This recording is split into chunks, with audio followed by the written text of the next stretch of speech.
Kamusta mga idol? Noong isang araw ay pauwi na ako galing sa trabaho nang bigla akong napadaan sa lipa at nakita ko ang tindahang ito. At sa tindahang ito ay nakita ko ang Italjet Dragster. Yan, di ba? Italian. Italjet na. Italian pa, o di ba? Napaka-premium. Kusabaga, ano to yung high-end ika nga ng motorsiklo para sa atin. No? Kasi yung pormahan niya, super unique. Tapos yung pyesa niya is talaga namang kakaiba. Tsaka yung ano niya, yung way of build niya ba? Parang ano to parang hyper naked scooter kung tutuusin, no? Di ba? Napaka-unique para sa kanya itong motor na ito. At saka ano to walang motorcycle enthusiasts ang hindi nagkaroon ng magandang impression. Yan, para sa motor na to. Halos lahat napawaw. Ika nga napawaw!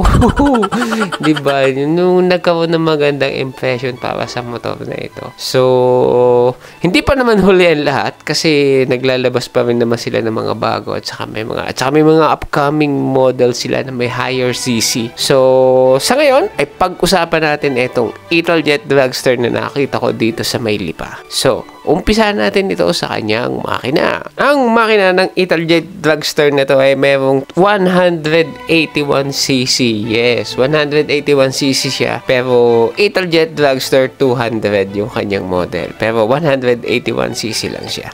Meron namin siyang single cylinder lang. Yes, pwede na. Malakas na to kahit single cylinder lang. Meron siyang 4-stroke.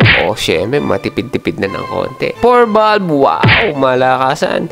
Double overhead ka, mas malakasan at naka-liquid cool siya. Yan. Ibig sabihin niya, pwede mo itakbo ng malayo. At meron siyang electronic magneti Marelli. Wow, Italian na Italian. Ano ba yung ibig sabihin nun?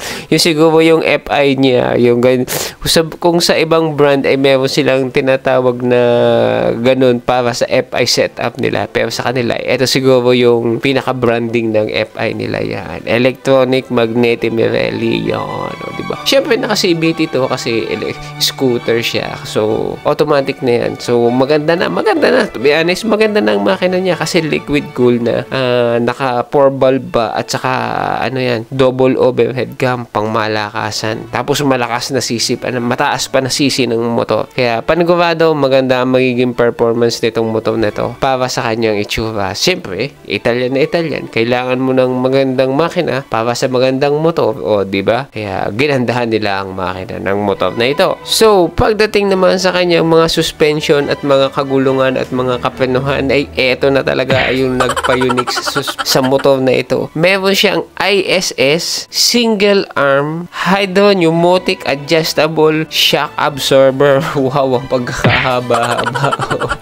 Pagkakahaba-haba naman nung ISS na yun. Ano ba yung ISS na yun? Yun na yung independent steering system yun. Yung ISS na yun. Tapos, single arm lang yan, nakaganyan.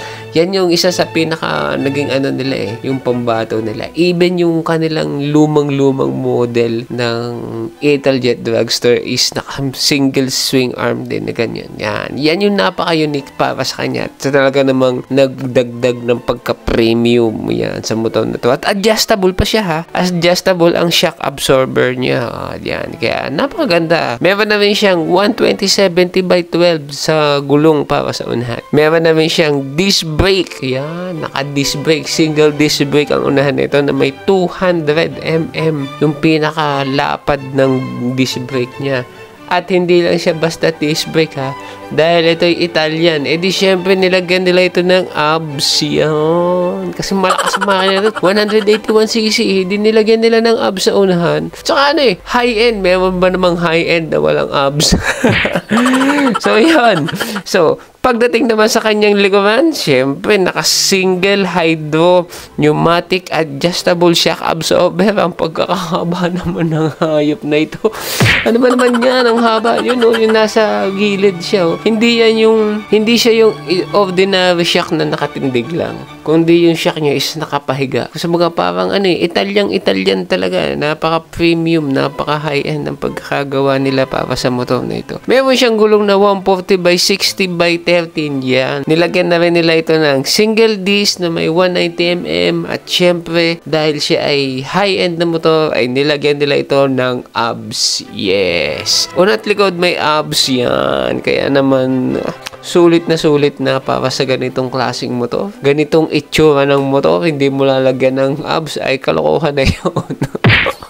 Pagdating naman sa kanyang panel at saka mga ilaw-ilaw, sila ay naka-digital panel na ito. Yan. Ito lang siguro yung naging downside. Kasi maliit yung panel niya. Ewan ko kung bakit maliit lang.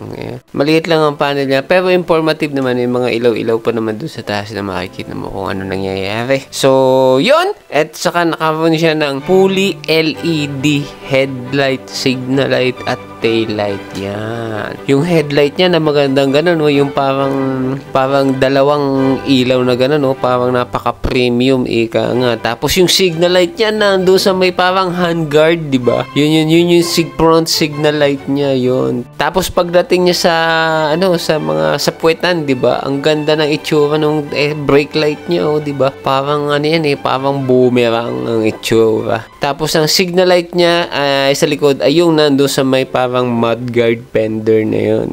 Nakasama nandoon namin yung kabitan ng plaka. Ika nga, kaya napakaganda ako sa bagay. Napaka malinis tingnan yung ilalim niya. Naka-underneath, ika nga. Tapos yung shock niya na nakapahiga na halos invisible na, kaya napakaganda ng ginawa nilang sa motor na ito. So, pag-usapan naman natin ang mga special features ng motor na ito. Yan. Umpisahan natin siya sa kanyang looks. Yan. Yung looks pa lang na ito talagang pag nakita mo, mapapawaw ka na talaga. Yung hyper naked scooter. Yan. So, yun. Yung ganong klase ba? Yung kakaiba. Yung Trellis frame niya ay parang yari daw sa chrome molybdenum. Yan. Diba? Napakakaiba nun. Chrome molybdenum. Parang parang si Wolverine to parang adamantium.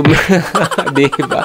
Napaka-unique nung niya, chrome molybdenum. Yun. Diba? Napaka-unique. So, isa pa rin nito is yung swing arm niya sa unahan, Talagang, napaka-unique yung single hydraulic shock absorber swing arm yun. Talagang napakakaiba. Wala namang scooter ang gumawa ng ganun Sino bang scooter na? So, isa din yun sa naging special features ng motor na ito. Tsaka yung sobrang linis na likod. Yan. Napakaganda yun para sa kanya. Yung panlikod niya is parang parang siyang naka-underneath. Napakaganda ng motor na ito. Tapos yung pang ilaw niya sa likod na parang boomerang itsura na kung ano man yun is nagpaganda sa shape ng niya. Yung dual seat na medyo maliit, okay lang naman para sa kanya kasi scooter naman siya. Napakaganda nung stitches niya. Kasi napaka-premium nung upuan niya, Talagang parang high-end na high-end, yung niya, parang Tapos isa pa dito is yung angas ng ilaw, di ba? Yung dalawang ilaw. Napaka-angas ng dating noon na parang halimawi ng styling, diga. Napakaganda talaga. Tapos isa rin sa nagpaganda sa motor na ito is yung integrated signal light na nandoon sa may handguard. Yan, integrated na. So baga nandoon na siya. Wala ka nang papaliw-pairing signal light dyan sa harapan kasi nandoon na yun sa may handguard mo. Nandoon na. Tapos yung handlebar niya, yung manibela niya, hindi mo maintindihan kung clip-on ba o anong tawag sa manubelang ganun. Yun, yung ganung style ng manubela. Tapos, yung shock niya na talaga namang absorber. Yung shock absorber niya na adjustable, diba? Napakalaking bagay nun para sa motor na ito. At saka yung power niya, diba? Napakaganda ng power ng motor na ito kasi 181cc na itong motor na ito. Sabi nga nila, meron daw siyang top speed na 125 km/h. Siguro yun, depende siguro sa paano i-handle ng driver o paano niya patatakbuhin yung ganun sa ganung aspeto. Sa ganung skills para ma-reach yung ganung speed, di ba? Pero mabilis yun ha, 125 km para sa ganitong scooter. So, at saka isa pa nga dito, yung swing arm niya, yung ano. Siguro ang magiging downside lang para sa motor na ito ay yung panel nila. Yan. Napakaliit ng panel eh. Parang calculator panel. Yung parang ganun ba. So, sana ginandahan nila yon kung para premium na premium. Sana ginandahan nila yung panel, yung TFT man lang sana o kaya nilakhan man lang ng konti. Parang yung para kasing parang panel ng Enduro. Yung ginamit nila eh, parang gayon ang itsura eh. Saka ano pa ba? Siguro isa pa sa hindi ko nagustuhan dito ay yung mudguard, yung tire hugger nila. Yan. Hindi kasi ako fans ng ganong klaseng fender sa likod, yung parang tire hugger, fender. Tapos nandoon pa yung signal light, saka ano pa ba maging downside nito? Halos wala na eh. Halos kasi kung mapera ka naman, ba't ka bibili ng ordinary motor? At saka kung mayaman, kung mapera ka naman eh, di ba? Bibili ka ng ganito. Siyempre, huwag ka na mag-expect na kung ano. Kasi pag ito na yung motor mo, napaka premium.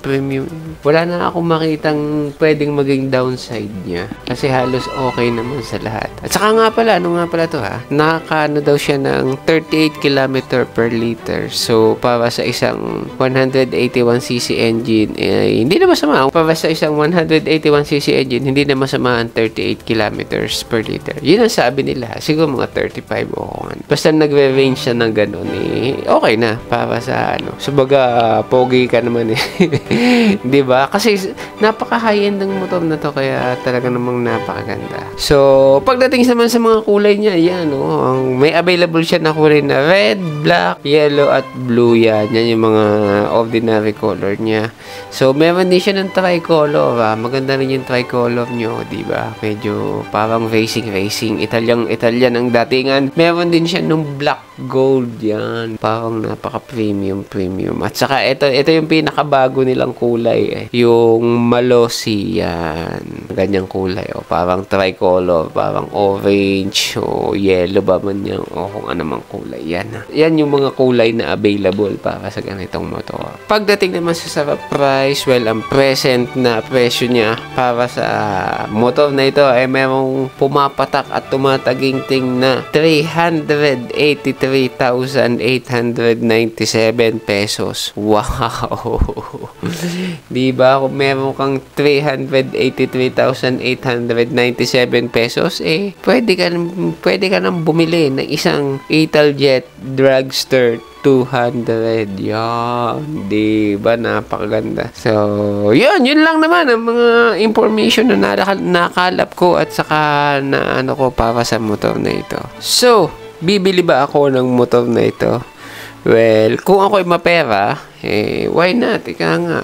Kung ang pera ko naman ay sobra-sobra na, kung sabagay ang wallet ko hindi ko na matiklop sa dami ng laman, why not, di ba? Kung ang bank account ko hindi na magkasya sa calculator ang pindot ng numero, why not, di ba? Kasi yung 383,897 pesos ko, ikaw naman ay milyonaryo, napakaliit na bagay na niyan, ika nga. So, bibili ako kung ako may mayaman na nga. Kung sabagay yung ang pera sa akin, parang petiks na lang. So, kung sa ako tatanungin, parang hindi. As an average person, parang hindi ko kayang bumili. Pero siguro, kung mapera ka talaga, why not? Bumili ka kasi kaya mo naman. Saka isa pa, siguro magiging downside pa nitong isa pa is solo ka lang kasi maliit yung upuan nito, yung angkasan, yung passenger seat niya is napakaliit. Parang kalahati lang ng puwet ang kasya. Kaya patingin ko is hindi siya magiging ganun ka-comfortable siguro. Siguro lang kung ikaw ay may passenger seat. Saka wala ka na madala. Siguro kasya na lang doon ay yung ORCR ng iyong motor. Kasya doon. Pero ilalagay mo ba ang ORCR ng iyong motor sa loob ng iyong Italjet Dragster? Well, I don't think so. Siguro, diba? Siguro, bitin mo yun. Yan. Hook helmet. Meron ba tong hook helmet? Ewan ko kung meron tong hook helmet. Parang wala akong nakitang hook helmet to. Tsaka yung susi niya, oh, di ba? Parang di susi pa siya kung tutuusin Parang masasabit siya pag sinusi mo siya, nakatikwas na ganyan, nakatinghar na gayon doon sa may harapan mo, parang masasabit. Maganda sana kung medyo nakatago-tago man lamang o kaya keyless type man lamang sana. Para maganda-ganda naman kung titingnan. At saka, sabagay, merong safetyness ika nga ang pagdadrive mo o yung paggalaw-galaw mo ng legs sa harapan. So, tsaka ano to ha? Hindi ko akalain ganun pala kaliit tong motor na to. Hindi ko akalain ganun kaliit. Kasi, pag tinitingnan mo to sa mga YouTube, sa mga ano, is parang ang laki-laki niya. Pero pag nakita mo in person, wow, ang liit lang pala. Para siyang parang Dio, yung mga maliliit lang na motor talaga. Hindi, parang mga Mio. Yan. Parang siya yung mga Mio na, parang ganun lang siya kaliit na hinubaran. Kaya, ewan ko kung bakit maliliit bang tao yung mga review nito. Kasi parang ang laki-laki ng motor pag sa kanila. Pero nung nakita ko naman, di naman siya ganun kalaki. So, yun lang naman ang masasabi ko para sa motor na ito. So, yun napadaan lang talaga ako doon kasi nakita ko lang talaga siya. Saka nga pala, doon nga pala sa Motorrad Alley. Yan, ito yung pangalan ng tindahan. Motorrad Alley. Madami silang mga motor doon na binibenta. Ewan ko lang kung pinapa-test ride nila, pero kasi nakalagay doon mga test ride. So, bisita kayo doon kung gusto ninyo makakita ng mga motor na magaganda at saka yung mga high-end, yung mga imported na motor. Hindi ako bayad dito ha. Walang bayad to. hindi ako binayaran dito ni Motor Alley para i-promote yung kanilang tindahan. To be honest is nakita ko lang talaga at naganda talaga ako doon sa kanilang Italjet Dragster na nandoon sa kanilang harapan. Kaya naman yun ay ating ni-review at ating pinag-usapan ngayon sa video natin ito. So, yan na. Ako si A at kayo po nanonood ng aking channel at kayo ho'y mag-ingat palagi at meron daw kumakalat na sakit yung coughing virus ba yun? Hindi ko alam kung ano yan. Parang ako'y nagkagayon nata nung isang araw. Parang inuubo-ubo na ako nung isang araw. Pero parang hindi naman. Siguro weather lang ika nga kung ano. So mag-ingat ho palagi at panatiliing malakas ang iyong kalusugan at kumain ng marami at ng mabuti. So, ako si Ed, kayo po nanonood na aking channel at maraming po salamat. Ay, isa nga pala, may mga nag-subscribe nga pala, mga bago. Hindi ko na nakalimutan ko na.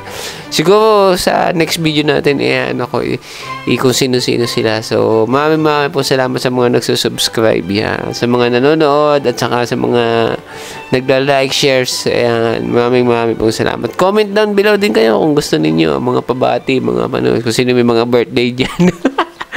Pabati may birthday. Ano ba yun? Papatayong radyo. Papatayong TV. So, hanggang dito na ako. Si Aywoodot. Kaya nanonood na ang channel. Mag-ingat ho mabuti. Mag-ingat ho palagi. At stay safe. Bye-bye.